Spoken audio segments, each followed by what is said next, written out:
할렐루야, 10월 15일 목요일 큐티 영상 시작하겠습니다. 오늘 말씀은 시편 25편 1절에서 22절입니다. 우리가 보통 성경을 본다면 성경에서 멋진 모습, 또 신앙에 굳게 서 있는 그런 그 모습을 보면서 우리의 그런 그 마음도 신앙으로 굳게 서야겠다, 이런 마음을 갖게 됩니다. 보통 이렇게 성경을 보는 그런 관점을 성경을 모범론으로 본다, 그렇게 설명을 합니다. 모범 사례를 보는 것이죠. 신앙이 이렇게 좋은 사람들을 보면서 우리도 신앙을 굳게 가져야겠다. 어려움 가운데 이긴 그런 사람들을 보면서 우리도 어려움을 굳게 잘 이겨내야 된다, 이렇게 생각을 하는 것입니다. 성경에도 이런 부분이 많이 있지만 대체적으로 성경을 볼 때 실패의 사례가 더 많다는 것을 우리가 더 기억을 해야 됩니다. 성경은 멋진 모습도 기록되어 있지만 추악하고 죄악되고 외롭고 연약한 그런 그 모습이 훨씬 더 많이 기록되어져 있습니다. 왜 그럴까요? 사람이 그런 죄악된 모습, 부족한 모습, 연약한 모습, 넘어지는 모습 가운데에서 계속 변함없이 하나님의 은혜가 나타나기 때문입니다. 그래서 사람이 믿음으로 굳게 서는 그런 모습도 우리에게 도움이 되지만 연약한 그런 모습 가운데서 하나님의 은혜로 덮여져서 굳게 서는 그런 그 모습이 우리에게 더 큰 은혜가 되는 것입니다.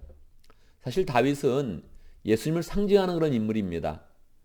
현재 이스라엘의 국기도 다윗의 그런 별이라고 부르고 있고, 예루살렘에 가면 다윗의 그런 그 무덤이 그대로 잘 보존되어져 있고, 다윗의 그런 관은 우리가 실질적으로 만질 수도 있는 정도로 잘 그렇게 보존되어 있고, 또 사람들에게도 사랑과 관심을 받고 있습니다.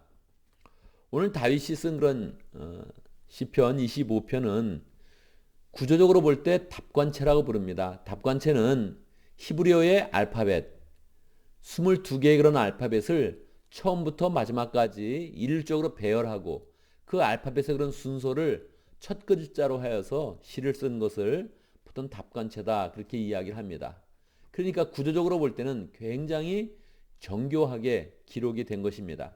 생각나는 대로 막 글을 쓴 것이 아니라 히브리어에는 알파벳 순서대로 알렙, 베이트, 김멜, 이 순서의 그런 순서를 따라서 알렙이라는 그 단어를 첫 번째로 해가지고 글을 쓰고, 두 번째 2절부터 해서는 또 두 번째 베이트라는 그런 단어를 시작을 해서 글을 시작을 하고, 세 번째는 또 김멜, 이렇게 해서 그 알파벳 순서 따라 했기 때문에 굉장히 사고를 많이 하고 구조적으로는 아주 정교한 그런 시편입니다.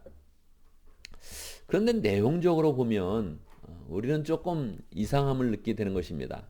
내용적으로 보면 이 내용이 일관성이 없습니다. 일반적으로 시편은 기승전결을 잘 따라가고 있습니다. 문제가 시작되면 그 문제가 발전되면서 전개가 되어서 마지막 결론 부분에서는 항상 하나님의 은혜와 그런 그 다짐이 기록되어져 있고 하나님의 은혜로 덮여지는 그런 내용으로 그렇게 전개가 되고 있죠. 오늘 시는 그렇게 되지 않은 것입니다. 1절, 주님, 내 영혼이 주님을 기다립니다. 오늘 시편에서는 주님을 부르는 그런 내용이 8번 반복되어서 기록되고 있습니다. 근데 주님을 부르고 나서 이 마음이 굳게 서지 못하고 흔들리는 겁니다. 2절, 나의 하나님, 내가 주님께 의지하였으니 내가 부끄러움을 당하지 않게 하시고 내 원수가 나를 이겨 승전가를 부르지 못하게 해 주십시오. 다윗의 그런 그 마음에는 부대끼는 것이 있는 것입니다. 원수들이 있구나, 내가 부끄러움을 당하겠구나 하는 그런 위기감이 그의 마음 가운데 있습니다. 다윗의 젊은 시절 사울에게 많이 쫓기던 그런 삶이 있어서 지금 다윗이 젊은 시절에 어려움을 당한 때인가 보다 생각을 하는데, 그렇지 않습니다. 오늘 내용 분명히 나이가 많이 들어서 쓴 그런 시입니다. 왕이 되어서 쓴 그런 시이고, 그리고 왕이 되어서도 나이가 좀 더 들었을 때 쓴 그런 시입니다. 왜냐하면 7절에 내가 젊은 시절에 지은 죄와 반역을 기억하지 마시고, 이런 구절이 있는 것입니다. 젊은 시절을 회상하는 것이니까 분명히 다윗의 나이는 굉장히 많이 있습니다. 마음이 흔들리는 거예요. 이 흔들림이 후반부에 보면 훨씬 더 심해지죠. 후반부에 가면 정리가 돼야 되는데 정리가 되지 않는 겁니다. 16절, 주님, 나를 돌아봐 주시고 나에게 은혜를 베풀어 주십시오. 뭐 일반적으로 우리가 할 수 있는 그런 기도지요. 근데 이어지는 그런 내용이 어떻게 나옵니까? 나는 외롭고 괴롭습니다. 보통 시편의 그런 구조에서 이런 표현은 앞부분에 나오거든요. 나는 외롭고 힘들었는데 하나님의 은혜로 나는 이제 굳게 섰습니다 하면서 찬양하면서 딱 맞춰야 되는데 이 후반절에 있는 거예요. 나는 외롭고 괴롭습니다. 17절도 비슷하죠. 내 마음의 고통에서 벗어나게 해주시고 나를 이 아픔에서 건져 주십시오. 여러분, 외로운 적 있습니까? 괴로운 적이 있습니까? 마음의 고통이 너무 심해서 이 아픔에서 나를 건져 주십시오 이렇게 이야기한 적이 있습니까? 18절 내 괴로움과 근심을 살펴 주십시오. 내 모든 죄를 용서하여 주십시오. 바울이 나이가 많고 왕으로서 오래 지냈고 그럼에도 불구하고 마음에 괴로움과 근심이 있다는 거예요. 아마 이때는 다윗이 반란을 경험했던 때 같아요. 나이가 많이 들어서 여러 차례 그런 반란이 있었는데 반란을 겪고 나이도 늙고 마음속의 외로움과 그런 괴로움이 커지고 아유 내 인생이 이제 어떻게 마무리될래나 막 걱정하던 그런 때 같습니다. 20절 보면 내 생명을 지켜주십시오. 나를 건져주십시오. 왕인데도 불구하고 생명의 위협을 받는 걸 보면 틀림없이 반란 때 같아요. 내가 수치를 당하지 않게 해주십시오. 왕인데도 수치가 있다는 거예요. 부끄러움도 있고 수치도 있고 어떻게 해야 됩니까? 나의 피난처는 오직 주님뿐입니다. 주님께 구하는 거예요. 21절 후반부에 보면 주님, 나는 주님만 기다립니다. 22절 하나님, 이스라엘을 그 모든 고난에서 건져주십시오. 나뿐 아니라 이스라엘의 모든 그런 사람들도 다 고난 중에 있는 것 같습니다. 고난에서 지켜주십시오. 이렇게 하면서 시를 마치게 되는 거예요. 이 기도문으로 마치니까 이렇게 마칠 수 있다 생각을 하지만 해결된 게 하나도 없는 거죠. 마음의 괴로움도 해결 안 됐죠. 그리고 아픔도 해결 안 됐죠. 20절에 있는 수치도 해결이 안 됐죠. 자기의 이런 생명도 보존되지 않았죠. 보존되겠죠. 기도했으니까. 주님, 나는 주님만 기다립니다. 뭐 주님을 기다렸으니까 해결이 되겠죠. 그렇지만 이 시의 내용 가운데서는 확신과 평강이 하나도 없는 거예요. 그냥 이렇게 맞춰버리고 마는 거예요. 왜 이렇게 시를 마치게 되었을까요? 다윗이 지금 어려운 때도 아니고 젊은 시절도 아니고 방황하는 때도 아니고 이미 왕이 돼가지고 오랜 시절 이스라엘 통치하는 그런 왕이었는데 더군다나 예수 그리스도의 그런 통치를 구체적으로 보여준 가장 이스라엘에서 위대한 그런 왕인데 이 다윗의 그런 그 마음이 왜 이렇게 괴롭고 외롭고 힘들고 어렵고 근심이 있고 그리고 수치를 당하는 그런 그 모습 가운데서 그냥 주님께 탄원하면서 이 내용을 마치게 되었을까요? 우리의 그런 인생을 살펴보면 이런 날이 굉장히 많다는 거예요. 저도 뭐 지난 주간에 우리 사모님이 아프다고 이렇게 말을 해서 마음이 굉장히 어려움이 있었습니다. 뭐 생각해 보면 내 생활 가운데 우리 근심되는 것도 많지 않고 또 내가 뭐 이렇게 붙잡고 있는 것도 그렇게 많지 않아서 뭐 죽어도 그만이다 그렇게 생각할 수 있는데 마음 가운데 괴로움이 이렇게 한번 올 때 걱정도 되고 힘든 그런 그 마음도 있었고 떨어지는 그런 그 마음도 있었습니다.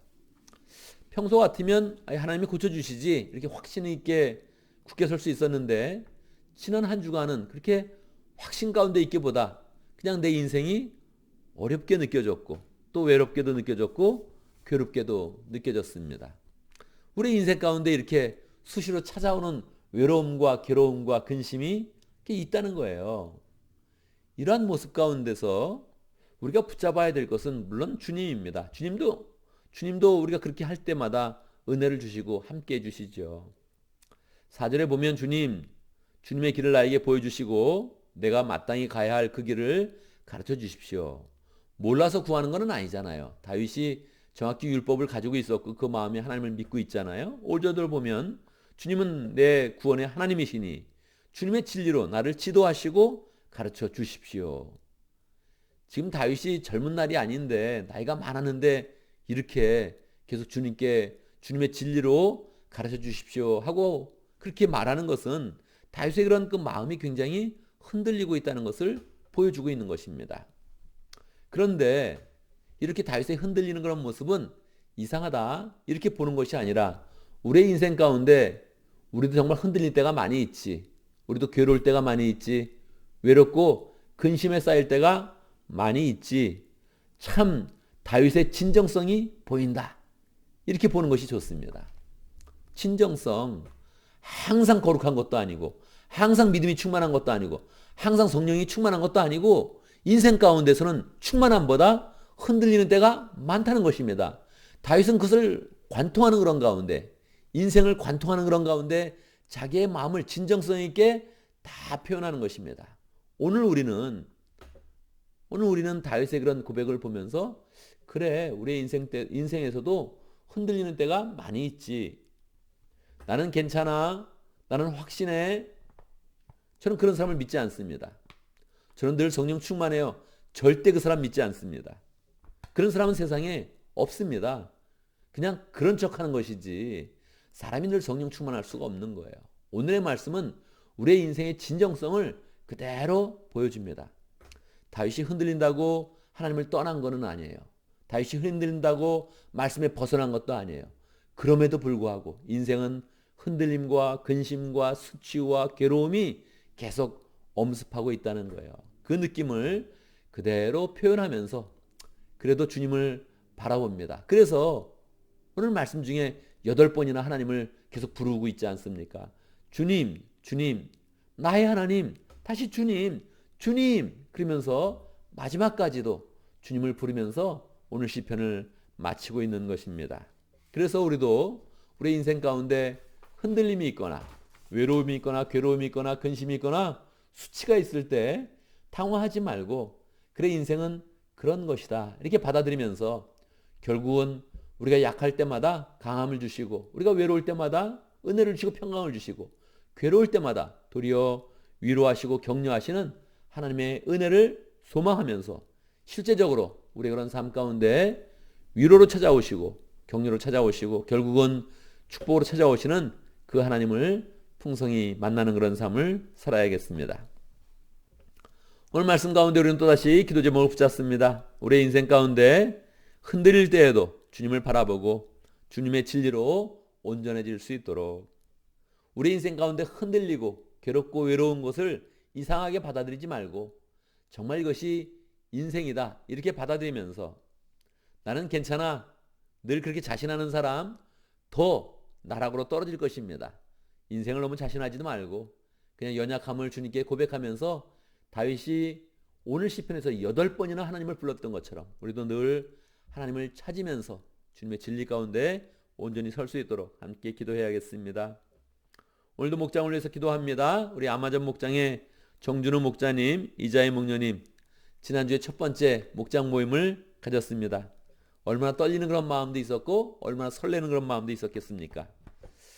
처음에 그런 그 마음을 잘 유지하면서 목장 사역을 잘하고 또 한 번 하고 단기간에 마치는 것이 아니라 주님 앞에서 충성을 다하고 계속적으로 하나님의 사람으로 우뚝 서서 잘 살아갈 수 있도록 아마존 목장에서 선교하시는 양성식 선교사님 위해서 기도합니다.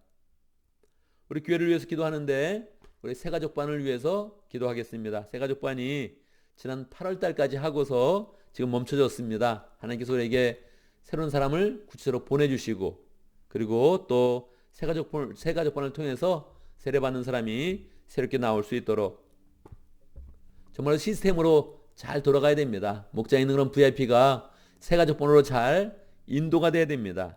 그냥 막연하게 영혼 구원하는 것이 아니라 새가족반이 잘 운영되고 목장에 있는 그런 VIP가 새가족반으로 잘 연결되면서 실제적으로 세례자가 잘 또 생겨날 수 있도록 함께 기도하면 좋겠습니다. 제가 먼저 기도하고 또 함께 기도하는 시간 갖도록 하겠습니다. 기도합니다.